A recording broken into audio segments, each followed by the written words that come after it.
कैसे हैं आप लोग। आज देखो मैं आपको एक कीड़े की कहानी सुनाऊंगी जो बहुत छोटा सा है। मैंने इसे जूम करके बनाया है। आज ना मैं जब सुबह जा रही थी घर के बाहर तो मैंने देखा ये छोटा सा कीड़ा था और इसको इतनी सारी चींटियों ने पकड़ रखा था। देखो मुझे इसे देख के बुरा लग रहा था क्योंकि अगर मैं इसे ऐसे ही छोड़ देती तो ये चींटियाँ इसकी टांगे निकाल निकाल के खा जाती। इसलिए मैंने सोचा इसे इन चींटियों से बचाना पड़ेगा। तो मैंने सारी चींटियों को एक डंडी से हटाया। इनके बाद इनका बड़ा चींटा भी आ जाएगा। अभी देखना, सारी चींटियाँ इसकी टांगे बहुत बुरी तरह से खींच रही थी। मैंने इसे बचाया इन लोगों से। फिर मैंने इसको थोड़ा सेफ जगह पे लेके गई। चींटियाँ तो इसको छोड़ने का नाम ही नहीं ले रही थी। देखो कैसे झपट रही है उसको, और ये बेचारा फटफड़ा रहा है। फिर इसको मैंने साइड में रखा अच्छी सी जगह पे जहाँ पे चींटियाँ ना हो। ये रास्ते में गिर गया था। चींटियाँ तो इसके पीछे ही पड़ी हुई हैं, छोड़ ही नहीं रही है। फिर मैं जहाँ इसको लेकर जाती थी वहीं पे चींटियाँ वापस आ जाती थी। जैसे एक्शन मूवी में होता है ना, गुंडे पीछे पड़ जाते हैं, वैसे ही इसके पीछे ही चींटियाँ पड़ रही हैं। मैं इसको यहाँ पे लाऊंगी, यहाँ पे भी चींटी आ जाएगी। फिर मैंने सारी चींटियों को भगाया और इसको यहाँ पे रखा। फिर मैंने सोचा इसको ऐसे छोड़ना ठीक नहीं है क्योंकि चींटियाँ वापस आ जाएंगी, फिर इसकी टंगड़ी वंगड़ी निकाल के खा जाएंगी। बेचारे की छोटी सी ज़िंदगी है, छोटी सी जान है, ख़त्म हो जाएगी। जान तो जान होती है, छोटा जानवर हो या बड़ा जानवर हो, चाहे चींटी हो, सबके अंदर जान होती है, दिल होता है सब में। इसीलिए मैंने सोचा इसको बचाना चाहिए। कभी कभी दुनिया के सबसे छोटे जीव हमें सबसे बड़ी सीख दे जाते हैं। ये कहानी है एक छोटे से कीड़े की जिसका नाम है गट्टा बग। फिर मैंने इसके लिए एक छोटा सा घर बनाने को सोचा।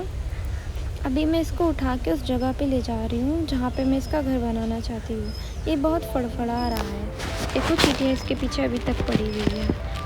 फिर मैं इसको एक और सेफ जगह पे लेके आई। ये अपने आप उल्टा हो जाता था, फिर फड़फड़ाने लगता था, फिर सीधा हो जाता था, फिर उल्टा हो जाता था, फिर सीधा हो जाता था, फिर उल्टा हो जाता था।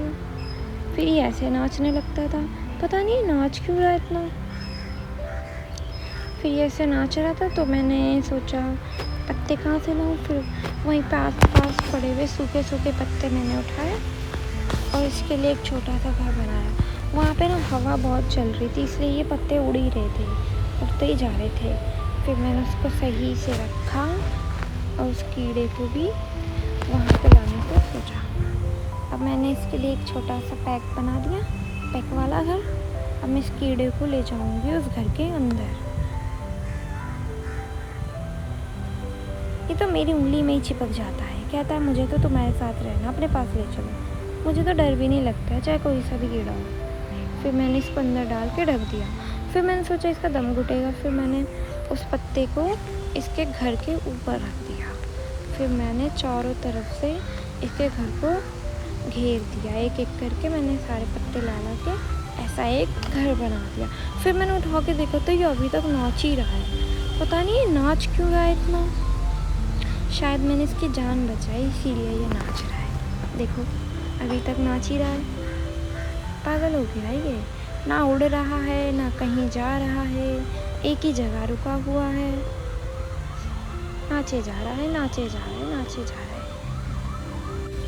इस कहानी से आपको भी सीखना चाहिए कि जान सबके अंदर होती है, चाहे वो एक चींटी हो, चाहे वो एक कीड़ा हो, चाहे वो कुत्ता हो, भैंस हो, बैल हो, कितना भी बड़ा जानवर हो और कितना भी छोटा जानवर हो, जान सबके अंदर होती है। हमें हर किसी की जान बचानी चाहिए।